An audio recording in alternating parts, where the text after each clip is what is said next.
नमस्कार प्रिय मित्रों, मैं नीलेश महाराज जय वेंकटेश जी सावित्री ज्योतिष श्रृंखला को आज आगे बढ़ाते हुए मेरे प्यारे मित्रों, आज हम बात करेंगे तुला लग्न में बनने वाले राजयोगों के नियम।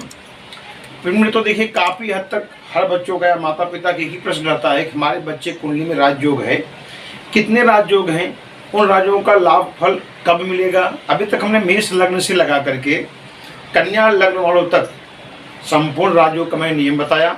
आज हम तुला लग्न लेके हाजिर हुआ हूँ, चाहे लड़के कुंडली हो या लड़की कुंडली हो। कुछ हम 13-15 नियम बताने चल रहे हैं, 13 से 15 नियम कि यदि आपका तुला लग्न है तो कितने प्रकार का आपकी कुंडली में राजयोग बन रहा है या उन राजयोगों का आपको लाभ कब मिलेगा।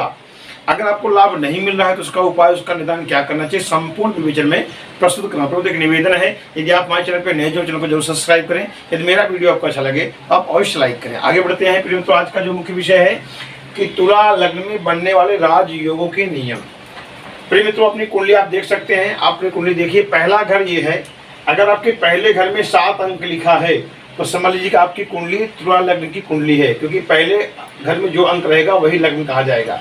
कुंडली का 12 भाव होता है, 1 2 3 4 5 6 7 8 9 10 11 12। ये कुंडली का 12 भाव हो गया। आप अपनी कुंडली खुद देख सकते हैं, चाहे लड़के कुंडली या लड़की का पहले भाव में 7 अंक लिखा है तो समझ लीजिए कि आपकी कुंडली तुला लग्न की हुई। तो पहला नियम मैं बताने चल रहा हूँ कि लग्नेश और भाग्येश युति करके केंद्र में हो या तो त्रिकोण में हो तो ये प्रबल जो है राजयोग बनता है। लग्नेश क्या है? शुक्र है, क्योंकि तुला का स्वामी शुक्र हो गया। 7 अंक जो है इसके स्वामी शुक्र हो गए, तो आपका लग्नेश स्वामी शुक्र, भाग्येश 9वें घर को भाग्येश कहा जाता है। यहाँ देखिए 3 अंक है, इसके स्वामी हो गए बुध, यानी मित्रों के स्वामी हो गए बुध है। अब पहला नियम, शुक्र और बुध युति करके केंद्र में बैठे हो या तो त्रिकोण में बैठे हो। अब केंद्र किसे कहते हैं? पहला घर, चौथा, 7वां और 10वां, इन घरों को केंद्र भाव कहा जाता है। त्रिकोण 1 5 9 को कहा जाता है। मान लीजिए आपकी कुंडली में शुक्र और बुध युति करके यहाँ बैठा हो या यहाँ बैठा हो या यहाँ बैठा हो या यहाँ बैठा हो या तो यहाँ बैठा हो या तो यहाँ बैठा हो, यानी आपका 5वां 9वां घर जो है त्रिकोण कहा जाता है। तो बुध और शुक्र की जब महादशा आएगी, अंतर्दशा आएगी, तो प्रबल ये राजयोग बनता है और व्यक्ति ऊंचाइयों पे जाएगा। या तत्त सर्वत्र राजयोग की जय जयकार होगी और असंभव का भी संभव कार्य कर सकते हैं। ये आप देखा जाए 18 से 20 वर्ष से इनका भाग्योदय हो जाता है, अपना कार्य में रत रहते हैं, धीरे धीरे ऊंचाइयों पे आगे बढ़ते हैं। और प्रबल ये राजयोग लाभ कब मिलेगा? जब बुध और शुक्र की महादशा आएगी और अंतर्दशा आएगी, तब इनको और संपूर्ण लाभ इनको मिलेगा। फिर तो आगे बढ़ते दूसरा नियम, पंचमेश और भाग्येश युति करके केंद्र में बैठे हो या त्रिकोण में बैठे हो। पंचमेश और भाग्येश, पंचमेश क्या देखिए, यहाँ देखेंगे 1 2 3 4 5, ये 5वां घर जो है अभ्यास स्थान बताया गया, अभ्यास स्थान होता है। ये पुत्र का स्थान बताया गया है, प्रेम का स्थान बताया गया है। हर व्यक्ति जीवन में चाहता है मेरा अच्छा अभ्यास हो, उच्च पद में आगे जाऊं, तो बिना ज्ञान का और बिना शिक्षा का व्यक्ति आगे नहीं बढ़ सकता। हर चीज किसी फील्ड में आप जाओगे उसके लिए आपको ज्ञान अवश्य चाहिए। तो पंचम भाव जो है अभ्यास स्थान बताया गया है। तो पंचमेश क्या है? शनि हो गया, और भाग्येश क्या है? बुध है। बुध और शनि युति करके केंद्र भाव में बैठे हो। मैंने पहले बता दिया, केंद्र यानी पहला, चौथा, 7वां, 10वां, इनमें एक साथ बैठे हो। बुध और शनि एक साथ कहीं बैठे हो, या तो बुध शनि यहाँ बैठा हो या तो यहाँ बैठा हो। जब बुध और शनि की जब महादशा आएगी, अंतर्दशा आएगी, तो प्रबल ये राजयोग आपके जीवन में लाएगा और व्यक्ति सब कार्य संपूर्ण इनको लाभ प्राप्त होगा। आगे बढ़ते हैं तीसरा नियम, लग्नेश पंचमेश भाग्येश युति करके केंद्र में हो या तो त्रिकोण में हो तो प्रबल राजयोग बनता है। अब लग्नेश क्या हो गया? शुक्र हो गया। पंचमेश क्या हो गया? शनि हो गया, क्योंकि 11 अंक को इसके स्वामी शनि हो गए। भाग्येश क्या हो गया? 3 यानी बुध। आप समझ लीजिए कि लग्नेश शुक्र, शनि और बुध युति करके इन चारों घर में कहीं बैठा हो, यहाँ यहाँ यहाँ यहाँ, या तो यहाँ या तो यहाँ। तो जब बुध या शुक्र का और शनि का जब इन ग्रहों की महादशा आएगी, अंतर्दशा आएगी, तो प्रबल ये राजयोग बनेगा और व्यक्तियों को अवश्य लाभ मिलेगा। इनके जीवन में उच्च पद पर ऊंचाइयों पर अपना नाम रोशन करेंगे और आगे ही बढ़ते जाएंगे। आगे बढ़ते हैं चौथा नियम, लग्नेश और धनेश युति करके धन भाव में बैठा हो तो ये प्रबल जो है धन योग का निर्माण बनता है। अब लग्नेश क्या है? स्वामी शुक्र, द्वितीय भाव को धनेश कहा गया है। यहाँ तुला हो गया, हो गया वृश्चिक, ये 8 अंक लिखा गया है। वृश्चिक स्वामी मंगल हो गए। अब आप कुंडली देखिए कि शुक्र मंगल युति करके, यानी शुक्र मंगल एक साथ दूसरे भाव में बैठे होंगे, तो ये प्रबल जो है धन राजयोग बनेगा। जब शुक्र का और मंगल की महादशा आएगी, अंतर्दशा का व्यक्ति ऊंचाई पे आएगा। और क्योंकि द्वितीय भाव जो होता है धन स्थान बताया गया है, कुटुंब का स्थान बताया गया है, वाणी, आंख, दांत, शुभ स्थान में बताया गया है। तो जब शुक्र मंगल यहाँ युति करके बैठेंगे और जब इन ग्रहों की दशा महादशा आएगी तो व्यक्ति के जीवन में अवश्य लाभ प्राप्त होगा, उच्च पद पे अपना नाम व्यक्ति रोशन करेगा और धनार्जित बहुत करेगा। आगे बढ़ते हैं। पांचवा नियम, द्वितीयेश दशमेश, द्वितीय भाव में बैठा हो या सप्तम भाव में बैठा हो या दसम भाव में बैठा हो तो ये प्रबल जो है लक्ष्मी योग बनता है, द्वितीयेश और दशमेश। अब द्वितीयेश क्या है, 8 यानी वृश्चिक स्वयं मंगल हो गए, और दशमेश क्या हो गया, देखिए ये कर्म भाव कहा गया, पिता का स्थान बताया गया है। आपका दशमेश जो हो गया चंद्रमा, क्योंकि 4 अंक स्वामी कर्क हो गए, स्वामी चंद्रमा हो गए। आपकी कुंडली मंगल और चंद्रमा युति करके एक साथ होकर के ये द्वितीय भाव में बैठा हो या सप्तम भाव में बैठा हो या तो चतुर्थ भाव में बैठा हो तो ये प्रबल लक्ष्मी योग बनेगा। जब चंद्रमा मंगल की महादशा आएगी, अंतरदशा आएगा तो प्रबल इनके जीवन में लाभ प्राप्त होगा और उच्च पद पे अपना नाम रोशन करेंगे। बहुत ही संपूर्ण भूमि भवन वाहन का सुख प्राप्त होगा, अच्छे बिजनेस व्यवसाय का सुख प्राप्त होगा, देश विदेश भ्रमण कर सकते हैं, संपूर्ण सुखियां इनको जीवन में प्राप्त होगा। आगे बढ़ते हैं। छठवां नियम, लग्नेश और त्रिकोण, माने अब आप समझिए केंद्र का जो स्वामी है, यस ये आपस में परिवर्तित हो या त्रिकोण का स्वामी आपस में परिवर्तित माने केंद्र में कहीं हो, ये प्रबल राजयोग बनता है। जैसे मान लग्नेश स्वामी शुक्र कहीं भी, चलता समझिए लग्नेश स्वामी शुक्र केंद्र में कहीं भी परिवर्तित हो, मान लीजिए लग्नेश का स्वामी शुक्र है, यहाँ के बड़ी चंद्रमा यहाँ चला जाए या शुक्र मान लो यहाँ जाए, मंगल यहाँ चला जाए, या मान लीजिए आपका शनि यहाँ चला जाए, शुक्र यहाँ चला जाए, जो आपस में परिवर्तित होकर के बैठा हो, या तो त्रिकोण का भी लग्नेश त्रिकोण में ही परिवर्तित हो, चलता समझ लीजिए लग्नेश या तो केंद्र में कहीं आपस में परिवर्तित हो या तो त्रिकोण में ही परिवर्तित हो। जैसे मान लीजिए शनि यहाँ आ जाए, लग्नेश क्या है शुक्र है, तो शुक्र यहाँ आ जाए, शनि यहाँ चला जाए, या भाग्येश क्या है बुध है, बुध यहाँ चला जाए और शुक्र यहाँ आ जाए, इसे बोलते हैं परिवर्तन राजयोग। परिवर्तन राजयोग या तो आपस में कोई ग्रह परिवर्तित करके बैठा हो, तो जब इन ग्रहों की महादशा आएगी, अंतर्दशा आएगा तो प्रबल ये लाभ योग बनेगा और प्रबल राजयोग बनेगा। संपूर्ण व्यक्ति जीवन में सुख प्राप्त करेगा जब इन ग्रहों की महादशा आएगी, अंतर्दशा। एक शर्त यही है, ग्रहों की डिग्री देख लीजिए, ग्रह 0 से 1 ना हो, 29 से 30 डिग्री ना हो, या कोई ग्रह अस्त का होकर न बैठा हो। अगर अच्छी डिग्री बैठे होंगे, 15-20 डिग्री अंतराल में होंगे तो बहुत ही प्रबल राजयोग आपके जीवन में लाभ प्राप्त होगा। आगे बढ़ते हैं। 7वां नियम, तृतीयेश का स्वामी गुरु केंद्र या त्रिकोण में परिवर्तित होकर के बैठा हो तो प्रबल राजयोग बनता है। तृतीयेश देखेंगे 1, 2, 3, तीसरा भाव जो है यहाँ 9 आ रहा है, धनु स्वामी, धनु राशि हो गया, इसके स्वामी हो गए गुरु। अब गुरु आपका केंद्र में कहीं परिवर्तित हो या तो त्रिकोण में कहीं परिवर्तित होकर बैठा हो तो प्रबल राजयोग बनता है। जैसे उदाहरण के रूप में आपको मान लीजिए तृतीयेश का स्वामी गुरु यहाँ के बैठ जाए, यहाँ का स्वामी बुध यहाँ चला जाए, या तृतीयेश का स्वामी यहाँ आ जाए, यहाँ का स्वामी यहाँ चला जाए, या यहाँ आ जाए, यहाँ का स्वामी यहाँ चला जाए, यहाँ आ जाए, यहाँ का स्वामी यहाँ चला जाए, माने केंद्र का स्वामी परिवर्तित होकर बैठा हो या त्रिकोण का स्वामी परिवर्तित तृतीयेश होकर बैठा हो, तो जब इन ग्रहों की महादशा आएगी, अंतर्दशा आएगा तो प्रबल ये राजयोग आपके जीवन में लाभ प्राप्त होगा। 8वां नियम, मंगल द्वितीय भाव में, सप्तम भाव में, चतुर्थ भाव में हो तो ये प्रबल जो है धन योग बनता है। मंगल स्वयं जो है यहाँ बैठा हो, क्योंकि वृश्चिक राशि स्वयं राशि का मंगल हो गया, या तो सप्तम भाव में बैठा हो तो यहाँ प्रबल राजयोग बनेगा, क्योंकि यदि मंगल यहाँ बैठा है तो समझ लीजिए आपका राजयोग बन गया, रोचक राजयोग बन गया, प्रबल राजयोग बन गया। अगर मान लीजिए मंगल यहाँ बैठा है तो मकर का मंगल यहाँ उच्च का हो गया, चतुर्थ भाव में मकर का मंगल बैठेगा तो यहाँ भी प्रबल जो है रोचक राजयोग बन गया। और अगर यहाँ मंगल स्वराशि योग बैठा, धन माने आपका जो है धन भाव का मंगल हो गया। तुला लग्न की बात चल रही है, ये केवल तुला लग्न में ही देखा जाएगा।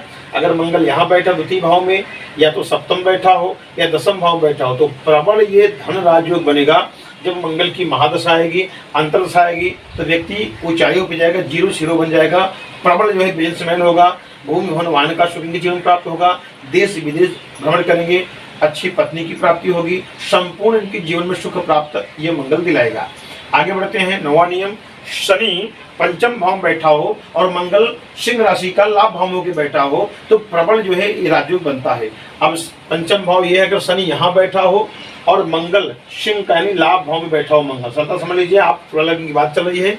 अगर शनि पंचम भाव में बैठा है और मंगल यहाँ बैठा हो तो जब मंगल शनि की महादशा आएगी, अंतर्दशा आएगा तो जबरदस्त इनके जीवन में लाभ प्राप्त होगा और ऊंचाइयों को छुएंगे।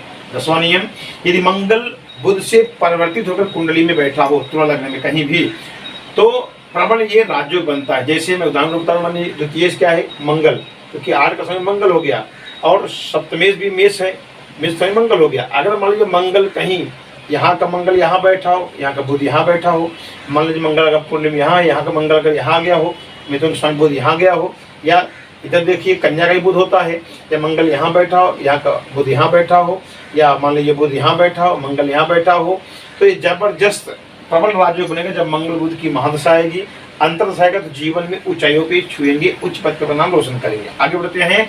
खस्टेश, ये छठवां भाव जो देखिए गुप्त शत्रु का भी स्थान है, रोग का स्थान भी है, और ये नौकरी का भी स्थान है। लेकिन अगर खस्टेश गुरु, क्योंकि मीन राशि है, 12 अंक के गुरु हो गया, अगर गुरु यहाँ बैठा हो, या 8वें भाव में बैठा हो, या 12वें भाव में बैठा हो, यानी आपकी तुला लग्न की बात चल रही है, अगर गुरु 6वें भाव में बैठा हो, या 8वें भाव में बैठा हो, या 12वें भाव में, इससे बोलते हैं हर्ष राजयोग। जब गुरु की महादशा आएगी, अंतरदशा की, प्रतंत्रता की, व्यक्ति ऊंचाइयों पर जाएगा और उच्च पद पे अच्छा नौकरी प्राप्त करेगा, देश विदेश भ्रमण कर सकता है, और रोग से कष्ट निवारण होगा। ये प्रबल राजयोग बनाया गया है। आगे बढ़ते हैं। यदि अष्टमेश शुक्र 6वें भाव में बैठा हो, या 8वें भाव में बैठा हो, या 12वें भाव में बैठा हो, क्योंकि वृषभ अष्टम का समय क्या है, वृषभ, इसके समय शुक्र हो गए। अगर शुक्र आपकी कुंडली में 6, 8, 12 भाव में बैठा है, इसे बोलते हैं सरल राजयोग। अष्टम क्या है, ये देखिए समुद्र स्थान बताया गया है।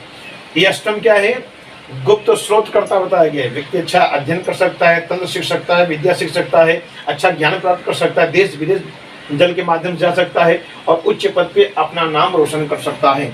आगे बढ़ते हैं। व्ययेश बुध अगर 6वें भाव में बैठा हो, या तो 8वें में बैठा हो, या तो 12वें भाव में बैठा हो, इसे बोलते हैं विपुल राजयोग। तो ये प्रबल राजयोग बना है। व्यक्ति जब बुध की दशा आएगी, अंतरदशा आएगी, महादशा आएगी, तो व्यक्ति ऊंचाइयों पर जाएगा। और 12वां जो बताया गया है, ये विदेश यात्रा बताया गया है, घर से दूर स्थान बताया गया है। तो जन्मभूमि से व्यक्ति दूर जाएगा, देश विदेश जा सकता है, भ्रमण कर सकता है, उच्च पद पे अपना नाम रोशन कर सकता है, राजनीति कर सकता है, काफी ही उच्च पद पे अपना नाम रोशन करेगा। ये प्रबल राजयोग है। फिर थोड़ा गहराई से चलता हूँ, थोड़ा गहराई बता रहा हूँ। गहराई से पहले भाव देखिए 7 अंक लिखा है, इसके स्वामी हो गए शुक्र। अगर मान लीजिए आपकी तुला लग्न कुंडली है और शुक्र यदि आपके प्रथम भाव में बैठा है, तो प्रबल जो है मालव राजयोग बन गया। ये पंच महापुरुष में अद्भुत राजयोग है। मान लीजिए आपकी कुंडली में शनि यहाँ बैठा हो, तो शनि तुला का उच्च का बताया गया है, तो प्रबल जो है सस्य राजयोग बन गया कुंडली में। तो जब शुक्र शनि का अगर ऐसा योग बन रहा हो, या एक साथ बैठे हों, या इन दोनों में कोई भी अकेला बैठा हो, चाहे शनि या शुक्र, तो प्रबल ये अद्भुत राजयोग बनेगा आपकी कुंडली में। क्योंकि सबसे उत्तम जो है राजयोग मालव राजयोग बन गया। अगर शनि बैठा है तो आपका सस्य राजयोग बन गया, या शुक्र शनि दोनों बैठे हो तो यहाँ 2 राजयोग बन जाएगा, एक तो मालव राजयोग, दूसरा सस्य राजयोग। जब शुक्र शनि का दशा आएगा, महादशा आएगा, तो प्रबल जो है इनको ऊंचाइयों पर ले जाएगा, संपूर्ण इनके जीवन में सुख प्राप्त होगा। अगर चतुर्थ में शनि बैठा है, तो शनि यहाँ मकर है, तो मकर स्वामी शनि हो गया, यहाँ भी रोचक राजयोग बनाएगा। अगर मंगल बैठा होगा तो यहाँ मंगल उच्च का हो गया, तो क्षमा चाह रहे हैं, अगर शनि यहाँ बैठा है मकर का, तो सस्य राजयोग बनाएगा, तो प्रबल राजयोग बनेगा। अगर मान लीजिए मंगल यहाँ बैठा हो, तो यहाँ रोचक राजयोग बनेगा, क्योंकि मंगल जो है मकर का उच्च का बताया गया है। या शनि मंगल दोनों एक साथ बैठे होंगे, 2 राजयोग बन जाएगा, एक तो सस्य राजयोग, दूसरा रोचक राजयोग। या शनि अकेला बैठा होगा तो सस्य राजयोग बन जाएगा। मैंने आगे बताया आपको, अगर सप्तम मंगल बैठेगा तो यहाँ रोचक राजयोग बन जाएगा। आगे बढ़ते हैं। अगर गुरु यहाँ बैठा है उच्च का, तो कर्क का गुरु उच्च का बताया गया है, तो यहाँ जो है हंस राजयोग बन जाएगा, लेकिन उतना लाभ यहाँ नहीं मिलेगा। लेकिन अगर गुरु चंद्रमा एक साथ होकर बैठे होंगे, तो गज केसरी राजयोग बनेगा, और व्यक्ति जो है ऊंचाइयों पे अवश्य आगे जाएगा, अपना नाम रोशन करेगा। अपने मतलब कुछ मैं नियम बताया कि राजयोगों का। अगर मान लीजिए आपका तुला लग्न कुंडली है और आपको लाभ प्राप्त नहीं हो रहा है, तो थोड़ा गहराई से बता रहा हूँ। प्रथम भाव क्या है, व्यक्ति स्वयं है। व्यक्ति का महत्व, बुद्धि, कांची, विचार, सोच, क्या करना है क्या नहीं करना है। जब व्यक्ति स्वयं मजबूत नहीं रहेगा, तो किसी कार्य में सफलता प्राप्त नहीं होगा। तो लग्नेश के स्वामी जो है शुक्र, तो आप क्या करिए, ऊपर रत्न या तो डायमंड रत्न आप धारण कर सकते हैं राइट हैंड के ये उंगली में। आगे बढ़ते हैं। पंचमेश, ये क्या है, व्यक्ति का अभ्यास स्थान बताया गया है, क्योंकि बिना अभ्यास का कोई भी किसी चीज में प्रगति नहीं हो पाता। तो व्यक्ति को पंचमेश को ही मजबूत करना है। पंचमेश क्या है, 11वें स्थान में शनि हो गए। अब शनि के लिए आपको क्या करना है, आप हनुमान चालीसा के पाठ कर सकते हैं, शनि मंदिर में आप जा सकते हैं, तेल इत्यादि चढ़ा सकते हैं, मदार पत्ता चढ़ा सकते हैं, और हो सके तो नवग्रह स्तोत्र का आप पाठ करें, या हो सके तो शनि का आप जब भी कर सकते हैं, ओम शं शनिश्चराय नमः, ये भी आप कर सकते हैं। भाग्येश देखिए क्या है, और आप नीलम यानी पंचमेश जो है कुंभ है, इसके स्वामी शनि हो गए, तो आप नीलम रत्न आप धारण कर सकते हैं, वो भी मिडिल उंगली में। भाग्येश क्या है, देखिए बुध है, यानी हर व्यक्ति अपने जीवन में चाहता है कि भाग्य हो, और भाग्य में आपका ग्रोथ नहीं हो रहा तो आप भाग्येश का भी रत्न आप धारण कर सकते हैं। तो बुध का जो रत्न बताया गया है पन्ना रत्न आप धारण कर सकते हैं, वो भी लास्ट अंगुली में पहन सकते हैं। अब शर्त क्या है, कंडीशन क्या है कि लग्नेश स्वामी शुक्र 6, 8, 12 भाव में अगर बैठा होगा तो ऊपर या तो डायमंड भूल करके ना पहने तो शुभ न दे करके अशुभ फल देना शुरू कर देगा। दूसरा, अगर लग्नेश स्वामी शुक्र अपने नीच का होकर बैठा होगा तो भी रत्न भूल करके ना पहने। वही कंडीशन यहाँ भी है कि पंचमेश शनि 6, 8, 12 भाव में बैठा हो या भाग्येश बुध 6, 8, 12 भाव में बैठा हो तो भूल करके आप जो है नीलम या तो पन्ना नहीं पहन सकते हैं। ये रत्न कब पहना जाएगा, पहले तो लग्नेश और भाग्येश और पंचमेश, लग्नेश भाग्येश पंचमेश 6, 8, 12 भाव न बैठा हो और नीच का हो कि न बैठा हो, ये आपको कंडीशन याद रखना है। ज्यादा करके आप अगर तुला लग्न कुंडली है या तो आप ओपल धारण कर सकते हैं या तो डायमंड एक ही पहन सकते हैं, या तो नीलम और पन्ना ये एक साथ पहन सकते हैं। जो है तीनों एक साथ नहीं पहन सकते। ओपल अलग हो गया, ओपल या तो डायमंड आप ये उंगली में पहन सकते हैं। अगर आपको ओपल नहीं पहना है तो नीलम और पन्ना ये आप पहन सकते हैं, लेकिन कंडीशन याद रखना कि ये ग्रह जो है 6, 8, 12 भाव न बैठा हो और नीच का हो कि न बैठा हो। जब भी आपको रत्न धारण करना हो अच्छा सलाहकार किसी ब्राह्मण से ज्योतिषकार से लेकर के तो ही रत्न धारण करें। तो आशा करता हूँ वीडियो आपको अच्छा लगा, अगर आपको अच्छा लगा लाइक में सब्सक्राइब करें। अगले एपिसोड फिर मिलते हैं, नमस्कार।